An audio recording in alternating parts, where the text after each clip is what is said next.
We'll get started as soon as old man Ricardo gets in here and sits down. It may be a few minutes. One, folks are meeting and greeting old man Ricardo. Two, he's just slow. It is wonderful to see you.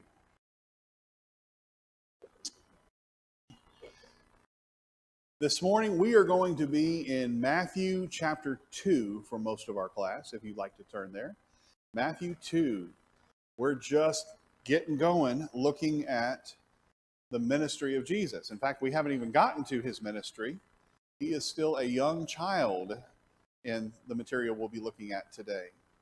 Something that I'm very tempted to do is say, all right, let me tell you all the unique features here in this passage from Matthew's perspective or from Luke's perspective. And yet what we're trying to do is look at all the Gospels together. And I'm having a little bit of a hard time because there are some unique features in the chapters we're looking at from Matthew that we will discuss a little bit. But primarily what we're trying to do is see the big picture of Jesus' entire earthly ministry. And today we're focusing on the early childhood of Jesus. 2 weeks ago, we talked about the birth of John the Baptist from Luke chapters 1 and 2. Last week, we looked at the birth of Jesus from also Luke chapters 1 and 2. But today, we're moving on a bit to when Jesus is around 2 years old. We're not told exactly how old he was. And I'll remind you of what we studied in Luke. Matthew 2, verse 1, according to the parallel divisions that we're using as the basis for our study of all four Gospels, it says, hey, Matthew 2, verse 1a links up with Luke 2. So Matthew 2, verse 1 says this, Matthew 2, verse 1a. Now, after Jesus was born in Bethlehem of Judea in the days of Herod the king, and we stop there, because the rest of Matthew 2 actually jumps ahead to when Jesus is much older. Wise men from the east came to Jerusalem. So what happens between Jesus' birth and the wise men from the east? Well, that's what Luke tells us about. That's what we looked at last week. It included shepherds in a field in Bethlehem being told, the Son of God has been born. Go see, he's in a manger, in a feeding trough. This newborn baby, and angels, myriads of angels, saying glory to God in front of these lowly shepherds. Beautiful, powerful scene in Luke 2. Jesus, when he was 8 days old, was presented in the temple, and there were two people who reacted rather unusually. They were so excited to see baby Jesus, and one was an old man, the other one was an old woman. What were their names? Anna was the woman, and then Simeon. And when Mary heard what they had to say, the text says in Luke that she pondered these events in her heart. Well, that's Matthew chapters 1 and 2. I guess Matthew 2. Let's now go to Matthew's account. Luke is very positive in his presentation of Jesus' birth. It's primarily from the perspective of Mary.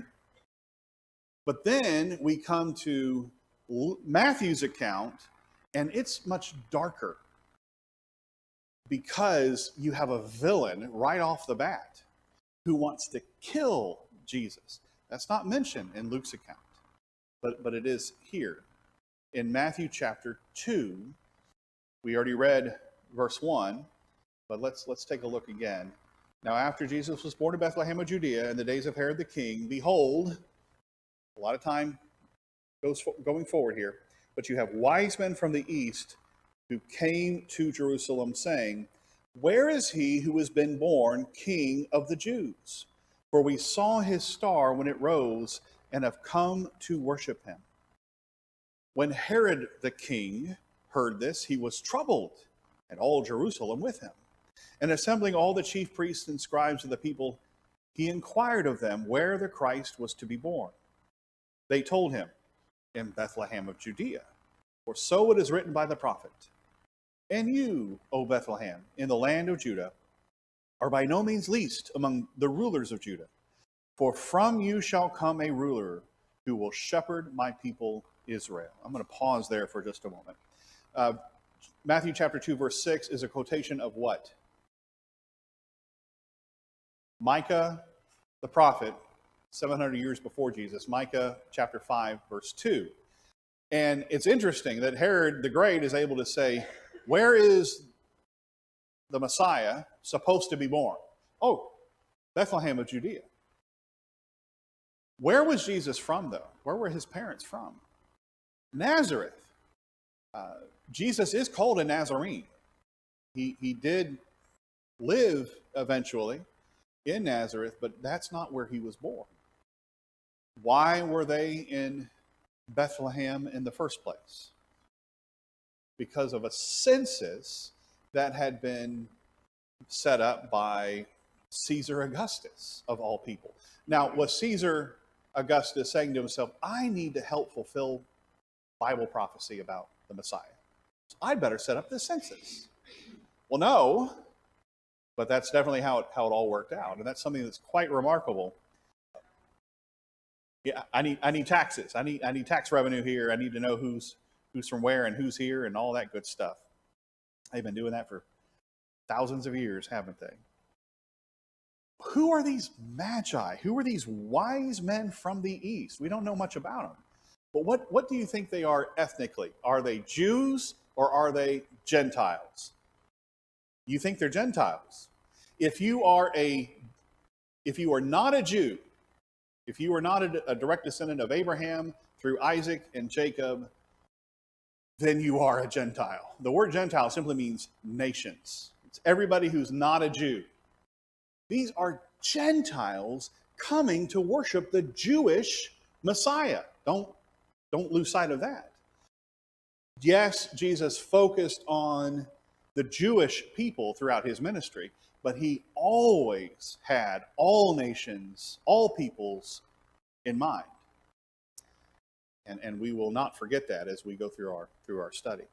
These wise men are following what? These magi. Stars. You've heard of astrology. These are not astrologers. They are astronomers. They're watching the stars, and it's amazing how for thousands of years, Egyptians, for example, they were able to observe the stars and predict when constellations would appear or where they were, that kind of a thing. You can tell I don't know anything about astronomy. But there's this star that appears, and it's moving along, and they're amazed by that. What is this? What is this star that's guiding them from wherever they live, we're never told, to Jerusalem and then to Bethlehem? I don't know. Now, folks have tried to determine maybe this is a comet. What could it be? What is the text suggesting that it is? It's a star, and they're following it, and that is quite remarkable. Now, if someone came in here today and said, I'm the preacher for the Parkway Church of Christ, how would I react to that? Oh, I guess I'm not anymore. I mean, what? Because you have a king of the Jews, who was being told, we're looking for the newly born king of the Jews. We're following his star. And how does Herod the Great respond to that? On the outside, he goes, oh, that's wonderful. Where's he supposed to be born? On the inside, how is he reacting? What are you talking about? Verse 7. Then Herod summoned the wise men secretly and ascertained from them that what time the star had appeared. And he sent them to Bethlehem, saying, go and search diligently for the child. And when you have found him, bring me word, that I too may come and worship him. After listening to the king, they went on their way, and behold, the star that they had seen when it rose went before them until it came to rest over the place where the child was. Notice it doesn't say the baby was. When they saw the star, they rejoiced exceedingly with great joy. And going into the house, they saw the child with Mary, his mother, and they fell down and worshiped him. Then, opening their treasures, they offered him gifts, gold and frankincense and myrrh. Verse 12. And being warned in a dream not to return to Herod, they departed to their own country by another way. We all know this story. We know how this happens. You've got the three wise men who come bearing three gifts. How many wise men does it say there are? It doesn't. Could it have been more than three? As long as it's more than two. But we don't know. And what are these gifts? What exactly is? Well, we know what gold is. Frankincense and myrrh. What are they? They're exotic spices.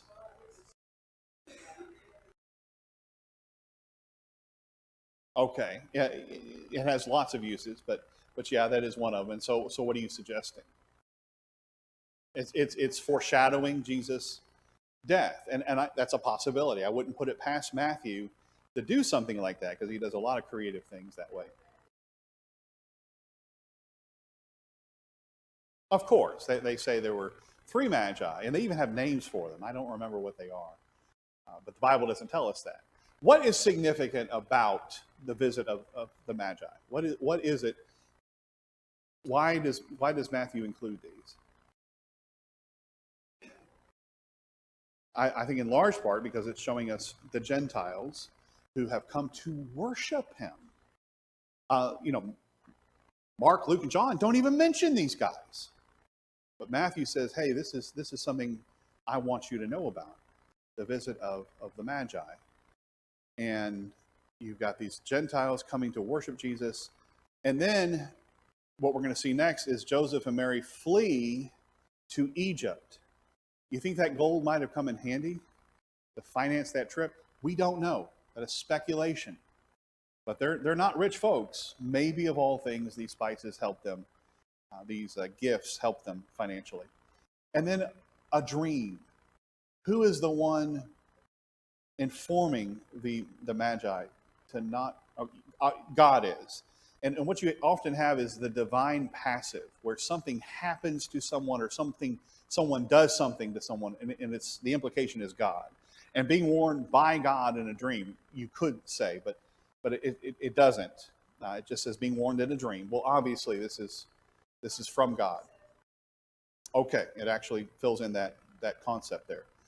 By God is not actually there, but it is clearly implied.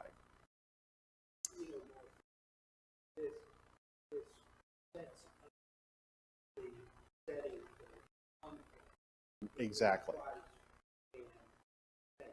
Right. Luke's all pretty and everything's great. There wasn't really any conflict in Luke's account. There will be, of course, but as the plot is driven along. But here in Matthew, right off the bat, as soon as we get past the genealogy, you've got conflict.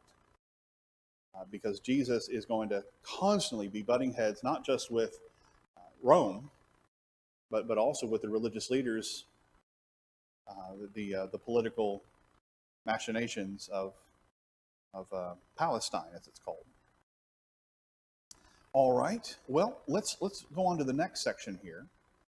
A lot more we could say, but I hope that will get us going here. Verse 13. Now, when they had departed, the wise men had departed, behold, an angel of the Lord appeared to Joseph in a dream and said, Rise, take the child and his mother and flee to Egypt and remain there until I tell you. For Herod is about to search for the child to destroy him. And he rose and took the child and his mother by night and departed to Egypt and remained there until the death of Herod.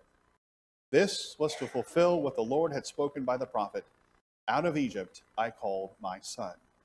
Verse 15, out of Egypt I called my son. Where is that from? All right.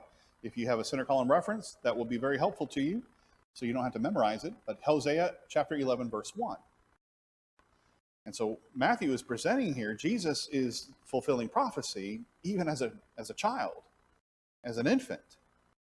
And so they flee and go to Egypt. We'll talk about that in a moment. After time passes, Herod understands, hey, these wise men aren't coming back. That they're definitely not coming back. I need to read verses 16 through 18. Here's another quotation from the Old Testament, by the way. Then Herod, when he saw that he had been tricked by the wise men, became furious. And he sent and killed all the male children in Bethlehem and in all that region who were 2 years old or under, according to the time that he ascertained from the wise men. You remember he asked them, when did you see the star? And they didn't just get on a jet plane and fly over. It's going to take time for them to travel. And it all depends on when they saw the star.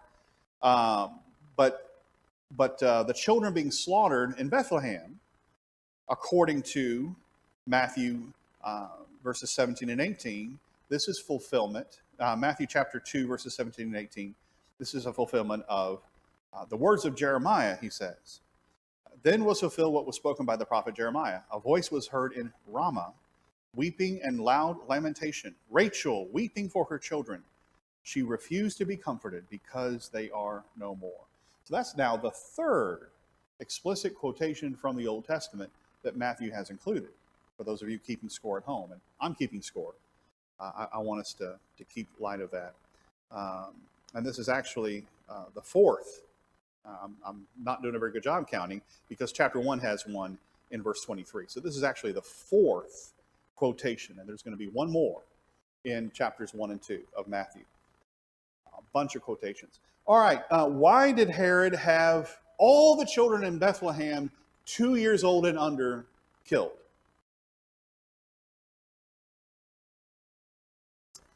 Okay, about the age of Jesus. Now, wait a minute. I have seen little manger scenes where you've got shepherds and you've got magi all stuffed there together when Jesus was born. And that's why we went through this very deliberately and said, well, Matthew's account takes place later. The visit of the magi is much, much later. And we're basing that in large part because of two factors. One, Jesus is referred to as a child, not as a baby, not as a newborn, but also Herod goes after children 2 years old and under. He wants to make absolutely sure he gets Jesus. He's not a baby. 2 years old and under. Do y'all have an easy time telling the difference between a 2-year-old and a 3-year-old? I bet a bunch of moms do. But we guys are like, oh, okay. And these soldiers, I would imagine, wouldn't necessarily know how old these children were. This is presented throughout history as just being an absolute massacre. How many total children were killed? I'm not trying to minimize the death of a child by murder, but how many total children in Bethlehem that are 2 years old and under? Yeah, we're not told if it was, what does it say the surrounding areas? Okay, in all that region, how many children do you think that would be? Scholars estimate it may have just been a couple dozen, less than 100. Is this recorded in the annals of history? This particular incident, is it recorded in secular history, non-biblical history? It's not. Does Herod do these kinds of things throughout his rule? Yes, he does. This is not out of character for Herod. Anyone who vied for his throne in any way, shape, or form, even if he thought they were, he had him killed. He even had his favorite wife killed because he suspected she was conniving with her sons to oust Herod. And historians, when they talk about this, they say that Herod went bonkers. He was really nuts anyway, trying to hold on to power constantly. But he got worse when he murdered his wife because of an accusation. This guy's miserable. He's rich, he's powerful, and yet he is so terribly miserable. Did he kill Jesus? No. And in fact, uh, he, they weren't there. They weren't there at all. Where was Joseph and Mary and Jesus? They had fled to Egypt. Why did they flee to Egypt? Because God in a dream told Joseph, get out of town. And I do not think it's a coincidence that they were just given gold and frankincense and myrrh. And we're not told they used that as traveling money, but it would make sense. All right, there's one more paragraph here as we finish out Matthew's account of Jesus' early childhood. And then we're going to go back to Luke. But Matthew 2, verses 19 through 23. But when Herod died, behold, an angel of the Lord appeared in a dream to Joseph in Egypt, saying, rise, take the child and his mother, and go to the land of Israel, for those who sought the child's life are dead. And he rose and took the child and his mother and went to the land of Israel. But when he heard that Archelaus was reigning over Judea in place of his father Herod, he was afraid to go there, and being warned in a dream, he withdrew to the district of Galilee.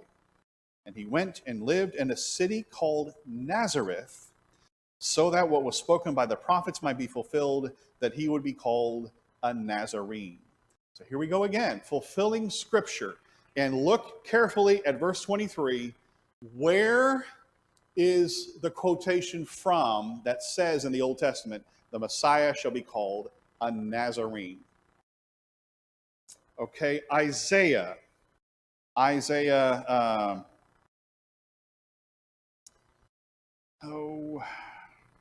what's the citation? All right, Isaiah 11:1. I'm just drawing a blank here, and I don't have it. Let me look at this with you.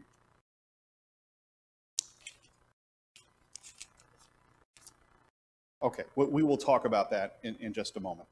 Here's what the verse says. There shall come forth a shoot from the stump of Jesse, and a branch from his roots shall bear fruit.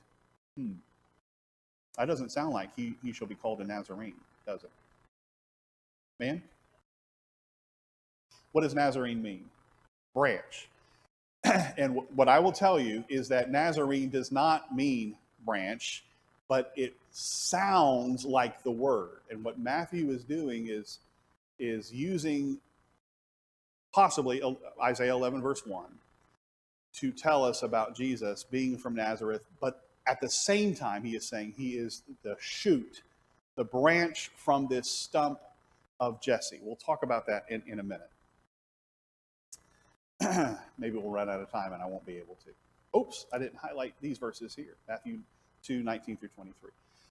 Matthew's presentation of Jesus, there are 5 Old Testament quotations, and we will look at them.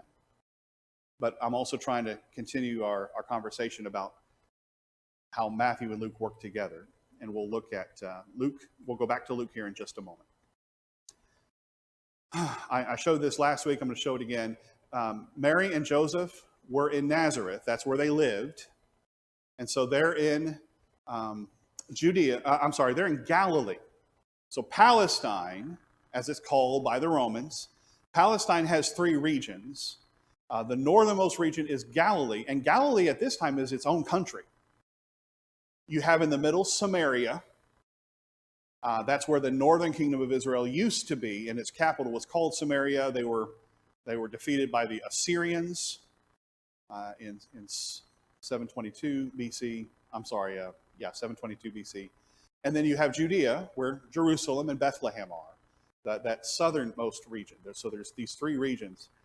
Jesus' parents were in Nazareth. That's where Mary was when Gabriel came to her. But they had to go to Bethlehem while Mary was 9 months pregnant because of the census. And they are in Bethlehem when Mary gives birth to Jesus. And apparently they stayed there in Bethlehem until the time that the Magi came, and then the angel said, you need to go where? Egypt. And they stay there for a while. But then they come back to Judea, but they don't come back to Judea. When Joseph hears what? Herod the Great's evil, awful son Archelaus is ruling in his place, we're not going to Judea, we're going back to Nazareth. This was to fulfill, Matthew says, the Old Testament prophet who said, he shall be called a Nazarene. Does all that make sense? I sure hope so. I hope I've gone through it well enough that we're able to remind ourselves of the story. Jesus, Matthew 2 verse 1, was born in Bethlehem of Judea. When was Jesus born? Let me tell you this. Herod the Great died in 4 BC. What does BC stand for? Before Christ. So wait a minute. If Herod died in 4 BC before Christ, how is it that Jesus was alive prior to 4 BC? And the answer is the person who calculated the what we know as BC and AD, who calculated our calendar, our reference system for dates. He was off by a few years. I'm forgetting the guy's name. He developed it in the 500s, in the 6th century AD, and we've been using it ever since. He was off by a few years. Jesus was apparently born, but either in 6 BC or 5 BC, and I do have it talked about a little bit in the book. So you don't have to memorize that necessarily, but if Herod died in 4 BC, Jesus was probably born in 6 BC. And by the time Herod tries to kill Jesus, Jesus is already a year and a half, 2 years old. I hope that makes sense. And then Matthew 2 verse 1, the latter part of it, jumps ahead to that time when Jesus is older and the Magi visit. In between Matthew 2 1a and Matthew 2 1b, you've got Luke chapter 2 that should be inserted chronologically in there. And so here we are, we're looking at Matthew and Luke's accounts and trying to put them together. All right, tonight at 5 o'clock, around 5:15, I guess, Larry is going to be applying what we're talking about this morning from Joseph and Mary's perspective. Trusting God when nothing makes sense. And you might say, well, that overlaps a little bit with last week's lesson. Well, you would be wrong. It doesn't. Last week did have a similar topic, but we're going to go at it from a little different perspective. And that is when Joseph and Mary are asked to go to Egypt, it's like, really? Are we going to be safe? Because there's someone trying to kill our baby. Joseph's not the birth father. Mary is the birth mother. And they're worried about Jesus. And is everything going to be okay? And they're trusting God that he will protect them and protect the child. Can we make application of that? And that's what we'll be looking at tonight. Trusting God when nothing makes sense. And then Joseph comes back. He says, you know what? We're not going to stay in Bethlehem.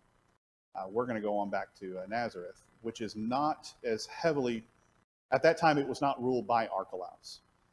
Herod, when he died, his kingdom was divided up among his 3 sons, surviving sons, because he killed a couple of others.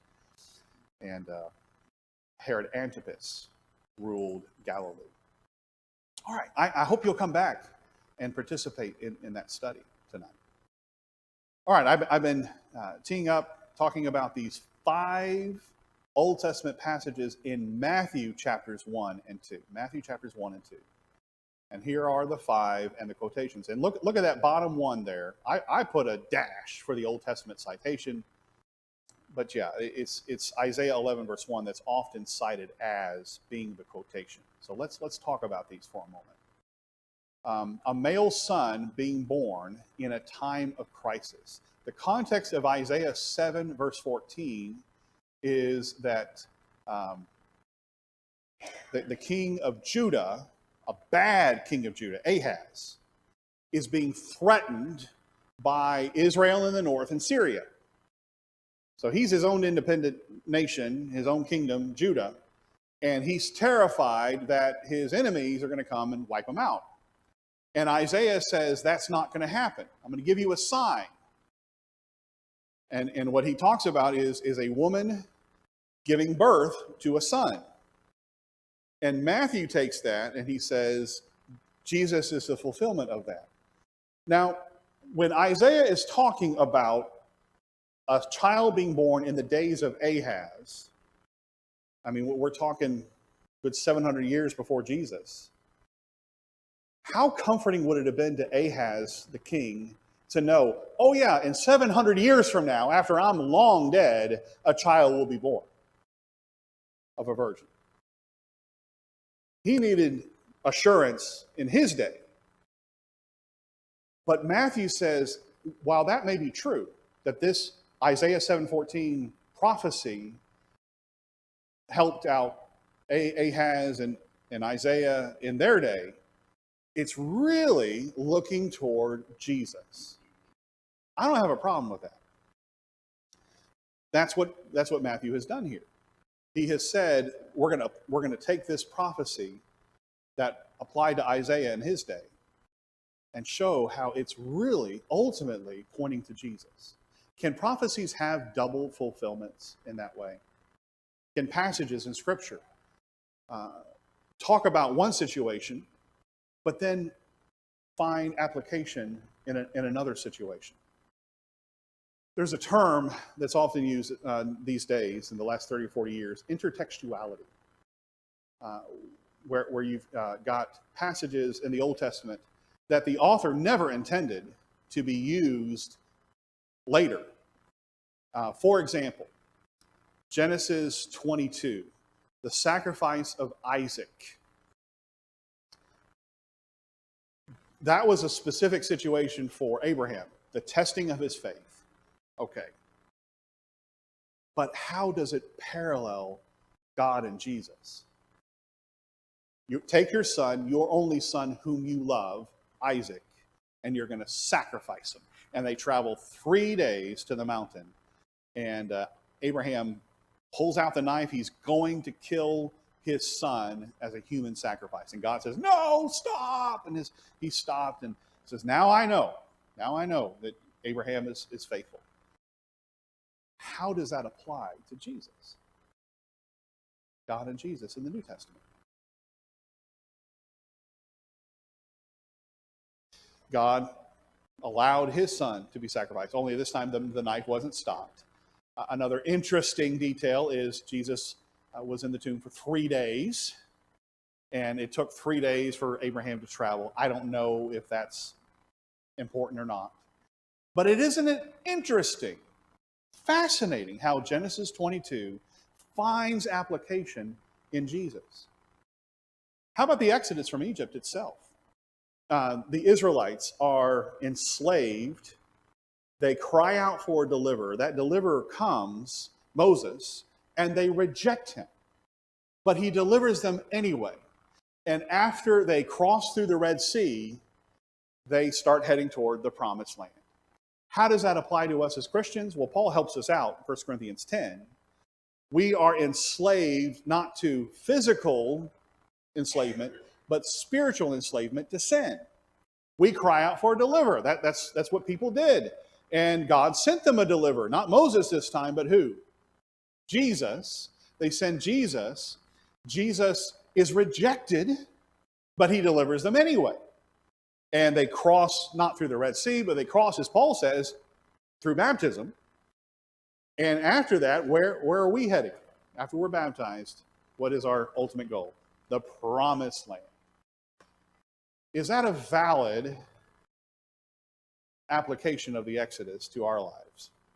Yes, I believe absolutely. The Old Testament makes reference to a second Exodus when God's people will have a new heart and a new spirit within them. And they're talking about a new Exodus. Well, so do the New Testament authors. It's a second Exodus, as it were.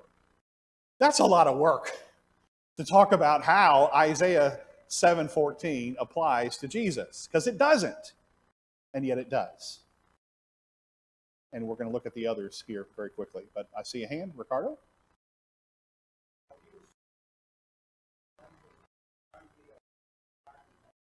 Okay, the type and the antitype, absolutely.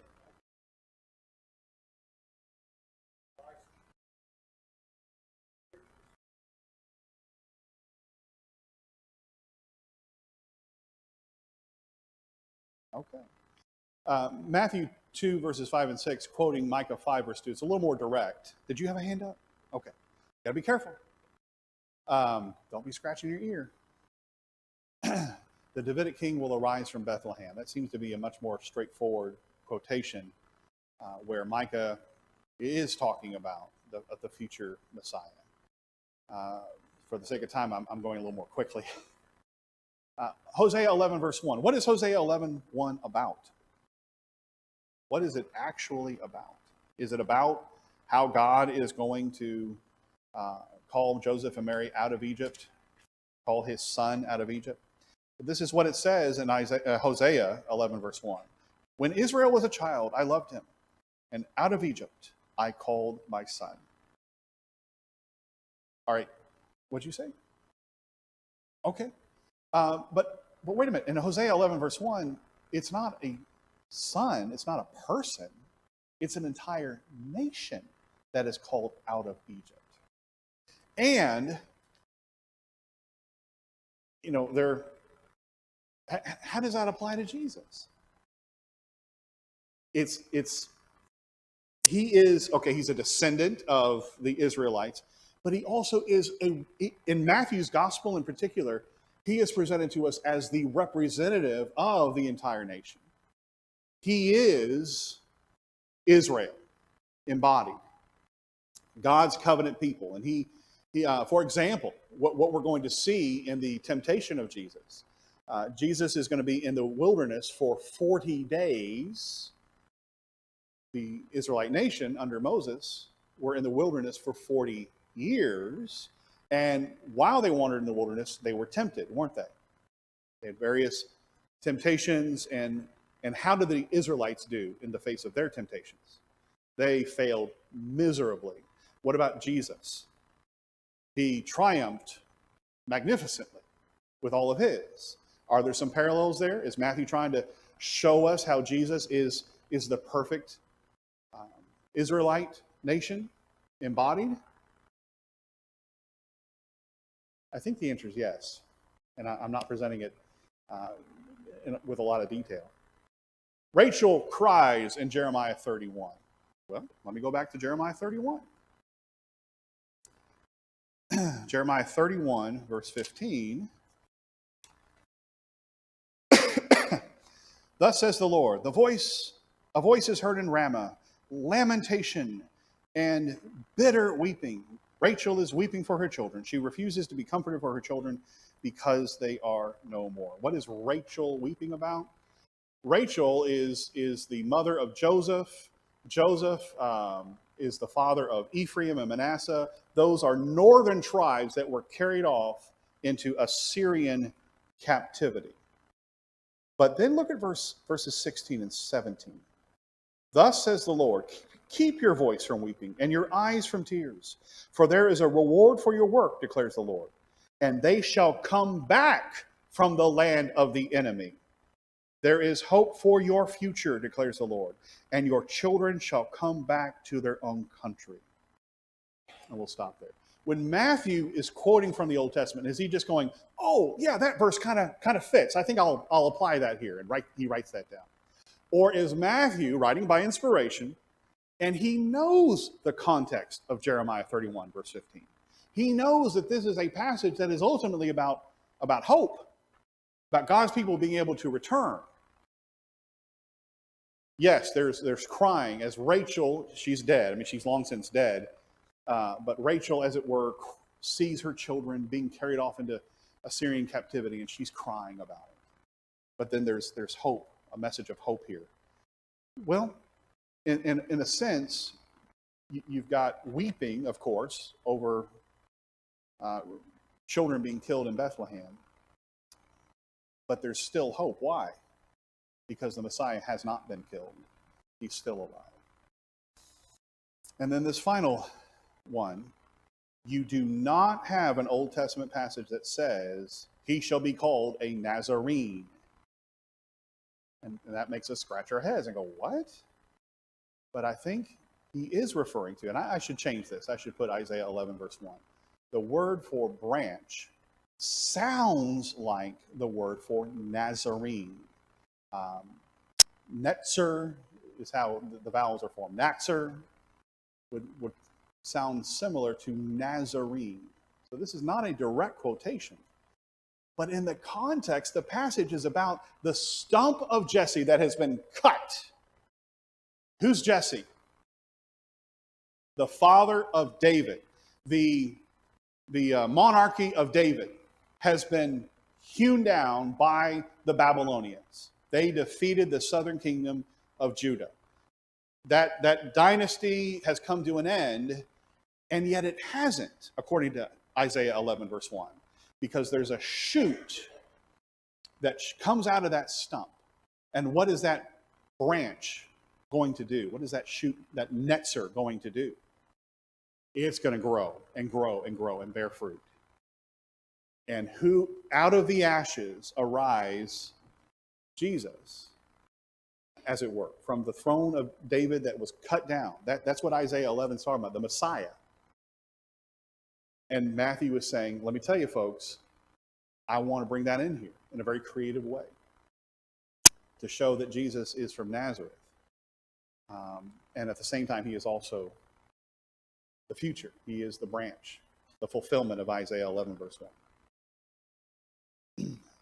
So what we've done this morning is tried to look at Matthew and Luke together, but then we also spent a few minutes talking about just Matthew. And Matthew is trying to show us in these 5 passages that Jesus is the fulfillment. Not always in unexpected ways, but in a very unique way. He is the Savior. He is the Son of God, the King who has come to claim his throne. All right, that's Matthew. What we have at last here is Luke when Jesus is 12 years old. So what do we know about Jesus' childhood? We know about him before he was born. He was born. 8 days later, he's taken to the temple. Then what? You got these magi coming and visiting him when he's a year and a half, 2 years old. They go to Egypt, and then eventually they make their way sometime in 4 BC to Nazareth and live there. Then we jump ahead another 10 years when Jesus is 12 years old. How do we know he's 12 years old at this time? Because Luke says he was about 12 years old. And what does Jesus do here? In verses 40 through 52. The child grew and became strong, filled with wisdom, and the favor of God was upon him. Now his parents went to Jerusalem every year at the feast of the Passover, and when he was 12 years old, they went up according to custom. How many times had Jesus been to Jerusalem up to this point? And gone to the temple? A dozen, if not more. This is part of the responsibility of the Jews. They needed to go back to Jerusalem and worship. It's part of the Passover. There were 2 other annual feasts, but if you went to only one, you went to the Passover. And Jesus loved the temple in Luke's account. He loved the temple, and he loved being at the temple. And this artist is portraying to us Jesus as a 12-year-old talking to some people, talking to the religious leaders, and they are extremely impressed with Jesus, aren't they? In Luke chapter 2, all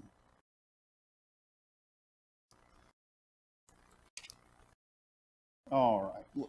Yeah, verse 47. Well, verse 46. After 3 days, they found him in the temple, sitting among the teachers, listening to them and asking them questions. And all who heard him were amazed at his understanding and his answers. So we're going to have to pick up here because we're out of time. but we're gonna start talking about Jesus' ministry. I'm sorry, we're going to be talking about John's ministry first. We're going to actually look at John grown up, and we're out of time. I did want to show you this slide here, and we'll pick up here next week. But at the very end of Luke chapter 2, it says in verse 52, Jesus grew in wisdom and stature and in favor with God and man.